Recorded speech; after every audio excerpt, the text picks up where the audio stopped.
Hello everyone, स्वागत है आपका फार्मेसी ग्रुप चैनल पे। आज हम बात करेंगे एक नई अपडेट के बारे में जो कि बीटीयूपी की तरफ से आई है। क्या है वो अपडेट जानने के लिए आप मेरी वीडियो को लाइक और चैनल को सब्सक्राइब जरूर कर देना, क्योंकि मैं इस चैनल पर बीटीयूपी के रिलेटेड हर एक new update time to time provide करता रहता हूँ। आज हम बात करेंगे काफ़ी सारे क्वेश्चंस के बारे में, और जो कि मुझे टेलीग्राम पे और व्हाट्सएप पर काफ़ी सारे बच्चों ने सवाल पूछे थे एग्ज़िट एग्ज़ाम को लेकर। मैंने सोचा इस पर एक कंप्लीट वीडियो बनाकर आपको विस्तार से सब कुछ बताया जाए। एग्ज़िट एग्ज़ाम क्या चीज़ है, इसमें अलग अलग तरह के कितने क्वेश्चन आते हैं और क्या सिलेबस है, मतलब आपको कंप्लीट एक वीडियो प्रोवाइड की जाए। ठीक है, अब आगे वीडियो को बढ़ाते हुए यदि आप मेरे चैनल पर नए हो तो वीडियो को लाइक और चैनल को सब्सक्राइब जरूर कर देना। अगर आपको मेरी वीडियो अच्छी लगे अपने दोस्तों के साथ भी जरूर शेयर करना। और सबसे पहले हम बढ़ते हैं फर्स्ट क्वेश्चन की तरफ। ठीक है, फर्स्ट क्वेश्चन आपका ये है, क्या 2022 के पास आउट स्टूडेंट को एग्ज़िट एग्ज़ाम देना होगा? ये काफ़ी सारा क्वेश्चन है जो कि हर एक बच्चे के दिमाग में ये क्वेश्चन घूम रहा है। मैं आज आपको इस वीडियो में क्लियर कर रहा हूँ कि जो से 2022 के जो से पास आउट स्टूडेंट हैं उन्हें एग्ज़िट एग्ज़ाम नहीं देना पड़ेगा। ठीक है, क्योंकि जब 2022 वाले बच्चों ने एडमिशन लिया था तब कोई एग्ज़िट एग्ज़ाम को लेकर कोई नया रूल या ना कोई रेगुलेशन वगैरह आया था, ना उस टाइम एग्ज़िट एग्ज़ाम को इम्पोज किया गया था बच्चों के ऊपर कि आपको एग्ज़िट एग्ज़ाम भी देना पड़ेगा जब आपका डिप्लोमा इन फार्मेसी कंप्लीट हो जाएगा। ठीक है, इस क्वेश्चन का जवाब ये है कि आज जो से 2022 वाले स्टूडेंट हैं उन्हें एग्ज़िट एग्ज़ाम बिल्कुल नहीं देना पड़ेगा। अब बढ़ते हैं नेक्स्ट क्वेश्चन की तरफ, क्या 2023 के पास आउट स्टूडेंट को एग्ज़िट एग्ज़ाम देना होगा? इसका जवाब है हाँ, बिल्कुल देना होगा, क्योंकि जो से 2023 वाले स्टूडेंट हैं उन्हें तो सब क्लियर कर दिया था कि आपका एग्ज़िट एग्ज़ाम होने वाला है। आप पहले से प्रिपरेशन करके चलिए, आप अच्छे से पढ़ाई कीजिए। और इसको लेकर आप काफ़ी सारे सवाल भी कर रहे थे कि हमें तो कुछ बताया भी नहीं, बट ऐसा कुछ भी नहीं है, आपको सब बताया गया है और आपको ये भी पता है मतलब कि कब होगा एग्ज़िट एग्ज़ाम और कब ये रूल एंड रेगुलेशन आया। ठीक है, आप फालतू के क्वेश्चन वगैरह किसी को मत उठाइए, ना कि किसी से वगैरह पूछिए। मैं आज आपको इस वीडियो मैंने क्लियर कर दिया है कि जो सा बच्चा 2023 वाला स्टूडेंट है उसे एग्ज़िट एग्ज़ाम देना ही पड़ेगा। ठीक है, आप मन में ये बिल्कुल भी अपना सवाल मत पैदा कीजिए कि क्यों देना पड़ेगा। ठीक है, हमने तो कुछ प्रिपेयर ही नहीं किया। अगर नहीं किया तो कर लीजिए। ठीक है, इसका जवाब तो यही है। अब बढ़ते हैं नेक्स्ट क्वेश्चन की तरफ। नेक्स्ट क्वेश्चन ये है, एग्ज़िट एग्ज़ाम कब होगा? एग्ज़िट एग्ज़ाम कब होगा, ये भी काफ़ी सारे बच्चों का सवाल है, जो कि काफ़ी सारे बच्चे मेरे से पूछ रहे थे कि सर इसकी कोई कंफर्म डेट आई है तो हमें बताइए। मैं क्लियर कर दूं, एग्ज़िट एग्ज़ाम को लेकर अभी कोई भी कंफर्म डेट नहीं आई है, जो कि मैं आपको इस वीडियो में बता दूं, क्योंकि अभी आपके रिसेंटली में रीचेकिंग और रिवैल्यूएशन का रिज़ल्ट आया है। फिर उसके बाद आपकी अब दिसंबर के लास्ट वीक में आपको आपकी मार्कशीट देखने के लिए मिल जाएगी।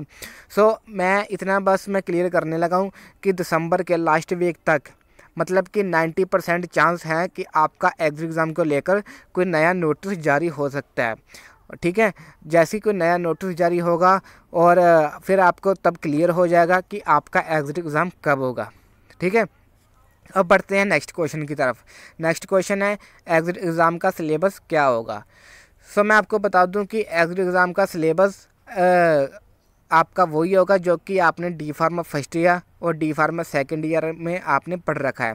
ठीक है, आपके डी फार्मा में जितने सब्जेक्ट हैं आप एक बार उन्हें ज़रूर चेकआउट कर लीजिए, उनके उसमें क्या लिखा है। ठीक है, आप कोई भी आपको मतलब कि डिप्लोमा इन फार्मेसी से आउट ऑफ सिलेबस नहीं आएगा, इतना आप खुद दिमाग में बैठा के चलिए कि हमें डिप्लोमा इन फार्मेसी से कोई भी आपके क्वेश्चन नहीं पूछा जाएगा। ठीक है, ये आपका क्लियर हो गया। फिर नेक्स्ट क्वेश्चन ये है, एग्ज़िट एग्ज़ाम में क्वेश्चन कैसे आएंगे? मैं क्लियर कर दूं, ये भी काफ़ी सारे बच्चे मुझसे सवाल पूछ रहे थे कि सर हमारे एग्ज़िट एग्ज़ाम में क्या थ्योरी आएगी या एमसीक्यू आएंगे या हमसे ओरल क्वेश्चन पूछे जाएंगे। मैं आपको क्लियर कर दूं कि एग्ज़िट एग्ज़ाम में आपके सिर्फ एमसीक्यू ही क्वेश्चन आएंगे, यानी कि मल्टीपल चॉइस क्वेश्चन ही आपसे पूछे जाएंगे, ना आपसे थ्योरी पूछी जाएगी, ना आपसे कोई ओरल क्वेश्चन पूछा जाएगा। आप अभी से प्रिपेयर करके चलें एमसीक्यू के क्वेश्चन की। अब नेक्स्ट क्वेश्चन है ये है कि बच्चों का कितने घंटे का पेपर होगा हमारा एग्ज़िट एग्ज़ाम का। सो मैं आपको बता दूं कि पहले तो आपका ज़्यादा समय लगता था। जैसे काफ़ी सारे बच्चे मेरे से सवाल पूछ रहे थे कि सर कितने घंटे का पेपर होगा। सो मैं क्लियर कर दूं कि आपका जो सा एग्ज़िट एग्ज़ाम का पेपर है वो आपका 3 आवर का होगा। ठीक है, कुछ यूट्यूबर झूठी अफवाह उड़ा रहे हैं कि आपका जो सा एग्ज़िट एग्ज़ाम का पेपर है वो 1 घंटे का होगा या 2 घंटे का होगा या 4 घंटे का होगा। ऐसा कुछ भी नहीं है। आपका जो सा एग्ज़िट एग्ज़ाम का पेपर है वो आपका 3 घंटे का ही होगा। जैसे ही आपके नॉर्मल पेपर होते हैं वह उसी की तरह आपका ये भी 3 घंटे का होगा। अब नेक्स्ट क्वेश्चन ये है कितने पेपर होंगे। सो मैं आपको क्लियर कर दे रहा हूँ कि ये भी क्वेश्चन मेरे से काफ़ी सारे बच्चे पूछ रहे थे एग्ज़िट एग्ज़ाम को लेकर कि सर हमारे कितने पेपर होंगे। सो आपने एक रिसेंटली एक नोटिस देखा होगा जिसमें BTUP ने क्लियर कर दिया था कि आपका जो सा एग्ज़िट एग्ज़ाम है पहले तो आपका 3 सब्जेक्ट का होना था, लेकिन अब 3 की जगह आपको 3 in 1 कर दिया है।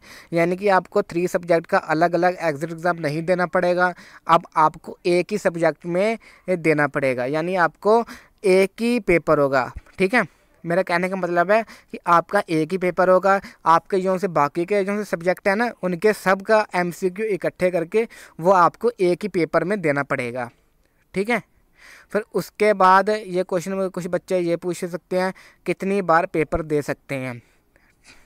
ये क्वेश्चन मुझे भी काफ़ी सारे बच्चों ने पूछा कि कितनी बार पेपर दे सकते हैं। सो मैं क्लियर कर दूं, ये पेपर सिर्फ आप साल में 2 बार दे सकते हैं। अगर आपके फर्स्ट बार में नहीं अच्छे मार्क्स आए तो आप दूसरी बार भी आपको मौका मिलेगा। ठीक है, इसका सेंटर पड़ता है, ये भी आपको बता दूं, जैसे आपका फाइनल एग्ज़ाम का सेंटर पड़ता है किसी दूसरे कॉलेज में, ऐसे ही आपका एग्ज़िट एग्ज़ाम का भी सेंटर पड़ेगा। और ये आप पेपर साल में 2 बार दे सकते हैं। पहले तो आप कोशिश कीजिए कि आप पहली बार में अच्छी परसेंटेज लेके आएँ। ठीक है, अगर आपकी बाई चांस परसेंटेज नहीं अच्छी आई फिर आप दूसरा मौका बिल्कुल मत छोड़िए, तुरंत अपना दूसरा पेपर दे दीजिए, क्योंकि आप जितना डिले करोगे वो आपके लिए उतना अच्छा नहीं होगा, उतना ही आपका PCI का जो सा रजिस्ट्रेशन होता है वो उतना ही डिले हो जाएगा। सो नेक्स्ट क्वेश्चन ये है पास होने का क्राइटेरिया क्या है। सो मैं आपको बता दूं कि आपको एक ही पेपर देना होगा। सो इसमें आपको मिनिमम 50% मार्क्स लाना बहुत ज़रूरी है। यदि आप 50% मार्क्स ला रहे हैं तभी आप पास माने जाएंगे। यदि आपके 50% से कम आ रहे हैं फिर आप फेल माने जाएंगे, और फिर आपको एक और पेपर देना पड़ेगा जो कि साल में सिर्फ आपके पास 2 बार की लिमिट रहती है, आप 2 बार पेपर दे सकते हैं। बट आप कोशिश कीजिए आप 50% से अबव लेके आएँ। जब आपके 50% से अबव हो जाएगी फिर आपको कोई दिक्कत नहीं आ सकती, फिर आप इजीली PCI में अपना रजिस्ट्रेशन करवा सकते हैं। सो इसका क्राइटेरिया ये है कि 50% से अबव चाहिए। अब नेक्स्ट क्वेश्चन ये है पेपर किस लैंग्वेज में होगा। ये भी काफ़ी सारे बच्चे मेरे से सवाल पूछ रहे थे कि सर हमारा जो सा एग्ज़िट एग्ज़ाम का पेपर है वो किस लैंग्वेज में आएगा। सो मैं आपको बता दूं कि काफ़ी सारे बच्चे हमें ऐसे हैं जो कि इंग्लिश को अच्छे से नहीं पढ़ पाते, ना लर्न कर पाते हैं।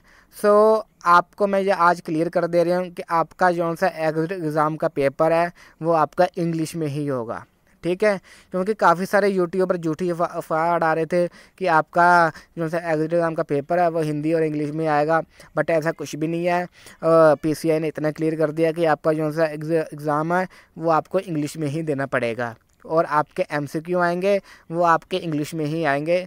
सो बी प्रिपेयर। आप अपनी इंग्लिश को ज़्यादा ध्यान में रखते हुए आप अपनी एग्ज़िट एग्ज़ाम की तैयारी करें। और नेक्स्ट क्वेश्चन ये है एग्ज़िट एग्ज़ाम की तैयारी कैसे करें।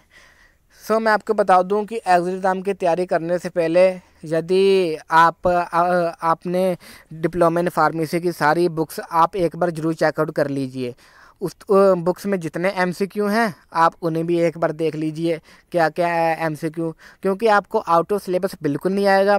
जो आपको पढ़ाया गया है सिर्फ वही आएगा। ठीक है, और यदि आप चाहते हैं मतलब कि MCQ की तैयारी करना यूट्यूब पर, सो मैंने अपने चैनल की प्लेलिस्ट में वीडियो प्रोवाइड कर रखी है जो कि आपको पार्ट वाइज देखने के लिए मिल जाएगी।